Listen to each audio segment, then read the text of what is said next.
올해 충북을 달군 10대 뉴스 그 세 번째 시간입니다. 지방대학의 위기를 극복하기 위해 충북대와 교통대가 통합을 추진하고 있지만 충북대 학생 중심으로 반발이 거세지고 있는데요. 여기에 수년간 지속된 교권 추락으로 일선 학교의 교사들이 교권 보호에 대한 목소리를 높이기로 했습니다. 이완종 기자가 취재했습니다. 학력 인구 감소에 따른 지방대학의 위기를 극복할 해법으로 교육부가 오는 2026년까지 비수도권 지방대 30곳을 글로컬 대학으로 지정해 5년 동안 1,000억 원을 지원하는 글로컬 대학 30사업. 충청권에선 유일하게 충북대와 한국교통대가 통합을 전제로 사업에 공동 신청해 최종 선정됐습니다. 사업 선정에 따라 두 대학은 공유와 연합의 과정을 거쳐 오는 2027년 3월 통합대학을 출범할 예정입니다. 그러나 통합이 본격적으로 논의되기 이전부터 이어진 충북대 학생들의 반발은 여전합니다.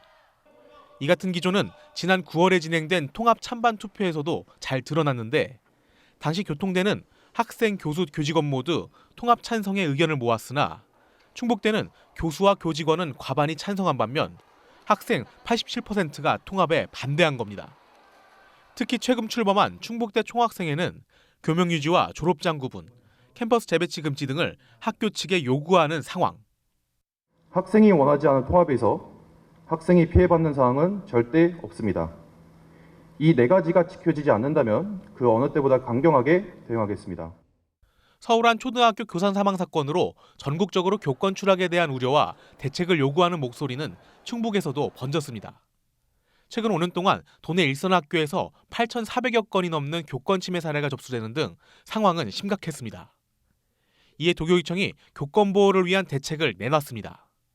핵심은 무분별한 악성 민원으로부터 교원을 보호하는 것으로 그동안 아동학대 신고가 접수되면 해당 교사는 학대 여부와 상관없이 즉시 직위해제됐으나 앞으로 경찰 수사가 시작된 뒤 처분이 결정됩니다.